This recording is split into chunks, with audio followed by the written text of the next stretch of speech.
O Orla TV de hoje recebe o secretário estadual da administração, Jefferson Barros, para um bate-papo. E aí a gente já começa agradecendo o secretário pela presença. O secretário, eu sei que é uma das pastas que ultimamente está muito na mídia. Secretário, eu começo a entrevista perguntando sobre os 25%, que é uma ação que corre aí, né? Está no STF agora, parece, né? Queria que o senhor me explicasse como que o senhor avalia essa situação e o impacto que ela teria aí na folha de pagamento. Perfeito. Em primeiro lugar, agradecer mais uma vez a oportunidade, dizer que estou sempre à disposição. É muito bom sempre estar esclarecendo essas questões relacionadas à administração, né? Bom, em relação aos 25%, é isso mesmo, né? Houve um implemento que, na prática, ele já ocorreu, mas alguns grupos de servidores ainda tiveram um impacto de diferença de percentual do aumento a ser pago. Foi feito um acordo ainda em 2010 para o pagamento de alguns passivos, de que o implemento se desse de alguma forma posteriormente, e isso acabou sendo judicializado pelo SISEP, né?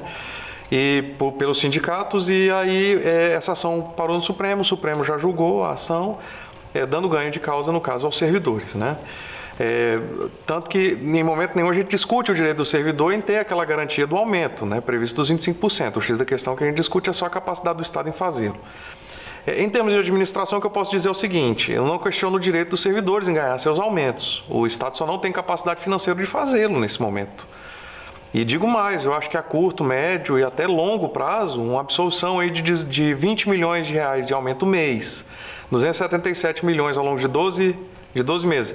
Na atual situação em que a gente se encontra na Lei de Responsabilidade Fiscal, de liquidez geral do Estado, o Estado não tem a mínima condição de fazê-lo. Nós já vamos ter uma dificuldade muito grande agora do pagamento na folha no dia 9 em razão da antecipação do 10º, né? Então, em relação aos 25%, o que a gente questiona é justamente a incapacidade do Estado nesse momento de dar o aumento para os servidores. Já que você tocou no assunto do 13º, esse é o primeiro 13º do ano que vai ser pago. Explica para quem ainda não entendeu como que vai funcionar. Existe aí uma diferença nas formas como as pessoas são contratadas ou são efetivas, né? No Estado, como que vai ser esse pagamento também para essas formas diferentes. Então, é o primeiro mês já implementado em folha de pagamento. Na folha que foi gerada do mês de janeiro já consta o pagamento. Ele ficou em 11,8 milhões, o valor líquido. Então, nós temos aí um aumento líquido na folha de 11 milhões e 800 mil reais, né, por pagamento do 10º desses servidores. Para nós é bom para o fechamento de contas no final do ano, mas vai ser uma dificuldade muito grande mês a mês para pagar, é muito dinheiro. Então, praticamente 12 milhões a mais na folha líquida é bastante recurso. Como é que funciona? A gente paga o valor líquido para todo servidor. No caso do efetivo e do comissionado, o valor integral. No caso do contratado, proporcional ao tempo de contratação dele. Ou seja, vamos supor, ele faz aniversário em janeiro, mas o contrato vai até junho. Então, eu vou pagar o equivalente a janeiro a junho.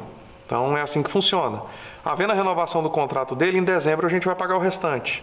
A diferença é que tem do 10º para fechar o ano. Todas as diferenças que ocorrerem no final do ano, no fechamento da folha de dezembro, é que a gente vai fazer essa folha do 10º, né? E quem faz aniversário em dezembro vai receber dentro do próprio mês de dezembro. Então, até dia 20 a gente liquida todas as diferenças, quem recebe no mês de dezembro e a parte do imposto. Muita gente ficou com dúvida em relação à tributação. Inclusive, eu fiz uma consulta para a Receita Federal, estive na Superintendência da Receita Federal, fui provocado a me manifestar pelo Tribunal de Contas, já respondi ao Tribunal de Contas dizendo que não vai ter a incidência de tributação, de dupla tributação ou aumento na tributação do imposto de renda.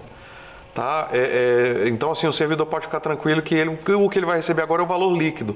A parte da retenção do imposto ela só vai ser feita em dezembro, então ninguém vai ficar no prejuízo. Queria que você falasse um pouquinho agora sobre o Plano Saúde, né? Está passando um momento aí de mudança. Primeiro, por que essa mudança? Então, a gente já estava discutindo no ano passado, inclusive antes de qualquer operação da Polícia Federal, antes da marca-passo, uma mudança na gestão do plano, né? No início de processo de mudança de cogestão do plano. Então, assim, como ele funciona hoje ainda, em razão de todo esse adiamento que houve no fim do contrato com a Unimed, né? O Estado contrata uma operadora de plano de saúde, ela operacionaliza o plano. Então, ela é detentora da rede, ela é quem tem um sistema de gestão do plano, ela é quem faz todo o processo de auditoria do serviço médico ofertado pelo plano, faz as aquisições da órteses, próteses, materiais. Então, hoje existe uma gestão, eu poderia até dizer terceirizada. O Estado faz o controle, audita também, mas quem faz é a operadora. Então a gente começou um processo de estatização do plano. O que isso significa? Não, primeiro vamos pegar a rede, vamos fazer o credenciamento direto da rede. Então no final do ano passado a gente fez a abertura do credenciamento e estamos fazendo o credenciamento direto da rede. Vamos fazer a contratação de uma empresa que ofereça aquele serviço que o Estado não dá conta, mas que em 12 meses o Estado possa absorver o que eles têm para oferecer. Vamos supor, hoje o sistema que é utilizado é da Unimed. Quando a gente contratar uma nova empresa, o contrato prevê que em 12 meses eles têm que passar o sistema para o governo. Então o governo já vai ter um sistema próprio em 12 meses. Então é um processo de transição, de fato, né? Que começou ainda em 2015, mas que agora a gente está tratando dele em relação à operacionalização do plano. Então a gente precisa de uma empresa para nos ajudar. O Estado não tem como fazer essa operacionalização sozinho nesse momento. Nós não temos sistema. Para que a gente tivesse uma gestão própria, a gente precisa criar uma estrutura de Estado, ou seja, uma autarquia, uma fundação, algo do tipo. A lei de responsabilidade fiscal veda que a gente faça isso agora, então a gente tem umas limitações de lei também. Tem toda uma legislação que teria que ser alterada, nós não temos condições de alterá-la agora também. Então, o que a gente está fazendo é um processo de transição visando a estatização do plano aí a um curto, médio prazo de tempo. Como está essa licitação? A licitação então, a gente fez o cancelamento do pregão que ocorreu, eu já encaminhei hoje o processo para a comissão de licitação. Na semana que vem eles devem comunicar as empresas que participaram do cancelamento. Deve ser publicado um novo edital e com a publicação do novo edital, com as alterações que a Procuradoria-Geral do Estado recomendou, eu acredito que aí logo depois do Carnaval, umas 2 semanas, a gente deve estar concluindo, ou seja, até o final do mês de fevereiro. Para quem não acompanhou as notícias, por que esse cancelamento?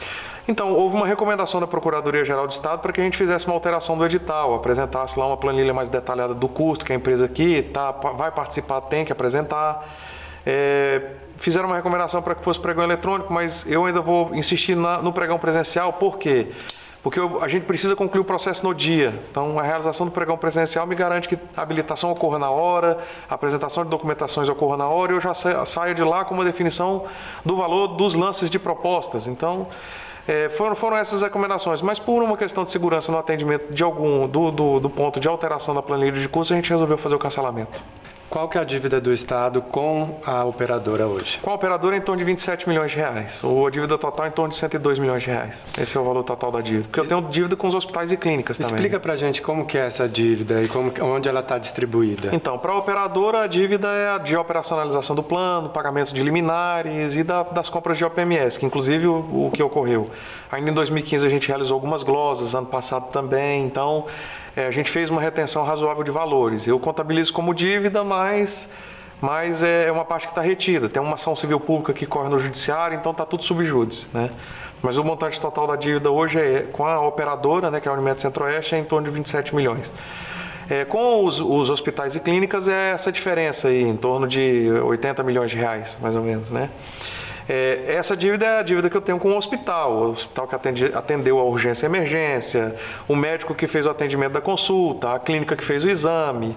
Então eu também tenho dívida, o governo tem dívida, né, com esses prestadores de serviço. Então a composição da dívida do governo com os prestadores hoje é essa. A possibilidade desse pagamento, como que você está estudando isso? Então, a gente está estudando a possibilidade aí de uma espécie de compra por parte dos bancos da dívida, onde o Estado vai ser o garantidor, mas os estabelecimentos vão ter que acordar isso com o banco. A gente está trabalhando aí num decreto, inclusive ontem eu oficializei para o Sindicato dos Prestadores de Serviço, informando para eles da possibilidade da gente editar um decreto, tentando aí ajudar com que eles façam antecipação e o Estado flexibilize melhor o pagamento para os prestadores, né? Tenha uma condição de melhor flexibilização. E lógico, né, nas mesas de negociação, junto com a Secretaria da Fazenda, né? Ontem mesmo nós tivemos uma reunião, a Secretaria da Fazenda, a Secad, a Cefaz e o Sindesto, tentando chegar num ponto de negociação. E fizemos uma nova proposta de pagamento aí de uma parte da dívida para que não haja suspensão no atendimento.